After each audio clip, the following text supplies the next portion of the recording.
Alrighty, we are back once again, July 17th, 2018, 7:01 p.m. We are now focusing on the U.S. You are looking at current temperatures right now, a little more mild in the Northeast. We do have some upper 80s in here. There were some 85s, give or take.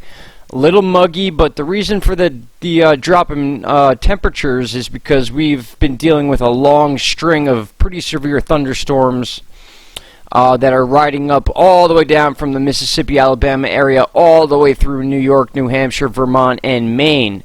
And the rarity about these storms is that they are causing things that we don't usually see. First, we'll take a look at the Doppler to see how this formed. We did have a giant blob, like I said in an earlier video, that came out of the Dakotas and then down towards Ohio River Valley and then is going to make its way back up to the Northeast, but that is a separate system than what we're talking about now. As I move forward in these frames, you can start seeing that the storms that strip up the East Coast begin to get a little more severe. We just dealt here in South PA with a pretty significant storm. I did some filming on that. I'll add that to a separate video. But as always, guys, these deep reds and even the deep burgundy colors are even worse. You could see lining the coast of the Northeast right now.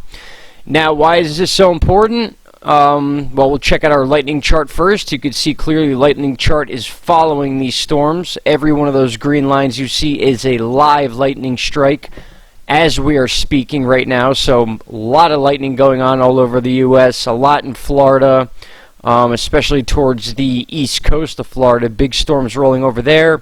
We got storms rolling through the south central area of the U.S., and then we have another system that is moving its way west to east, which will be an issue later on in the week as it moves towards under the Great Lakes. Now, this chart is important because when you see these yellows up here, these are the severe areas. Now, this area here was that big blob we looked at earlier in the day. Once again, if I back up here, that is what we were looking at on this chart. So we had 15% chance of the categorical. This is where our severe weather will be. Severe weather up in here through New Jersey, Long Island, straight through New York City. And there's a reason I'm mentioning New York City, and you're going to see that now. Severe storms caused 2 to 5 hour airport delays at major Northeast hubs. Heavy rain floods roads, subways in New York and Washington, D.C. Check this out, guys. This was filmed from Brooklyn. Twitter, Michael Lutern, it looks like. If you guys get a chance, go on his Twitter and thank him for the video. I'm not going to play it for copyright reasons, but you can clearly see a funnel cloud, and this is Brooklyn, New York. Alright, so that is pretty rare in itself. A little bit of detail with the article. Flight delays range from 2 to 5 hours. Major Northeast airports, pretty much a repeat of what I just read above. A funnel cloud was sighted over the New York Harbor. Very interesting. Roads and subway stations were flooded in New York City and Washington, D.C. Those of you that live in those cities, you know that when you get floods in the underways of the subways, subway stations and anything like that, that causes a lot of backup already to add to the backup of city travel to begin with. Well, I guess we'll read a little bit of this. Severe thunderstorms rumbling through the Northeast Tuesday afternoon caused heavy travel delays. The worst impacted airport was Newark Liberty International, where delays were averaging over 5 hours early Tuesday evening, according to the FAA Air Control System Center, Command Center, John F. Kennedy International Airport, and Baltimore Washington International Airport each experienced 5+ hour delays. Pretty significant.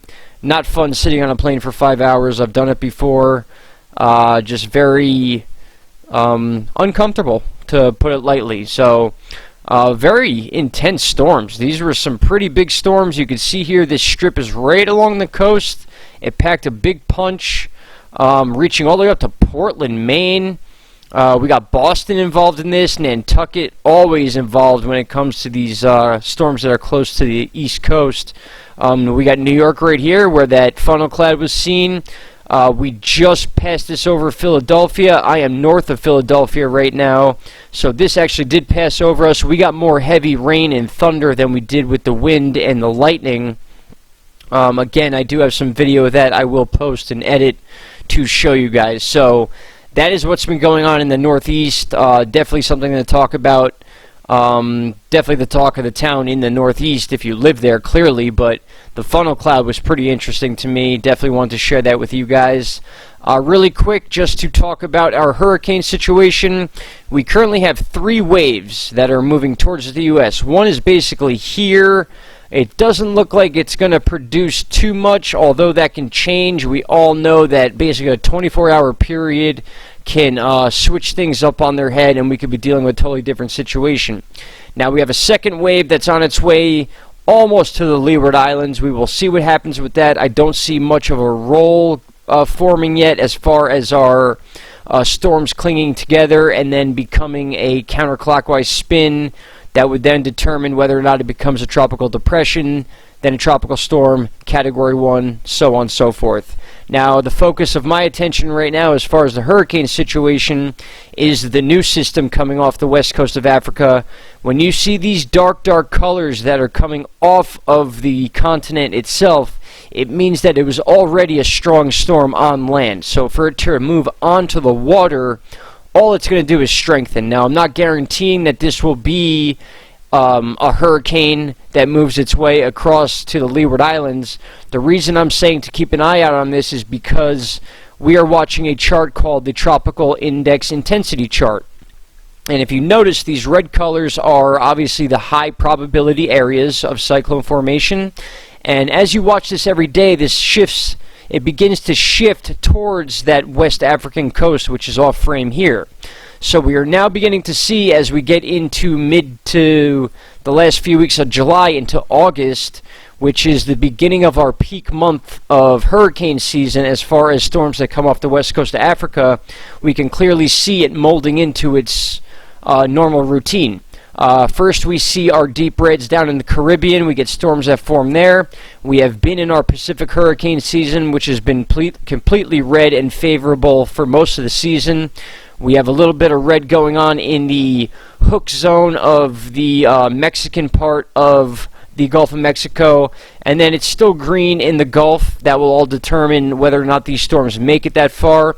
But to see this line of tropical intensity index stretching all the way back towards the west coast of Africa only shows to me that anything that comes off of that west coast of Africa just has more fuel, warm water, and potential to become strong storms. So we need to keep watching this tropical index here as it moves west to east and allows that trail for these storms to follow and strengthen, just like Irma, just like Hurricane Maria, so on and so forth, with that 10 string of hurricanes we had last year that all began in August. Hurricane Harvey was in August. We are still in mid to semi-mid July.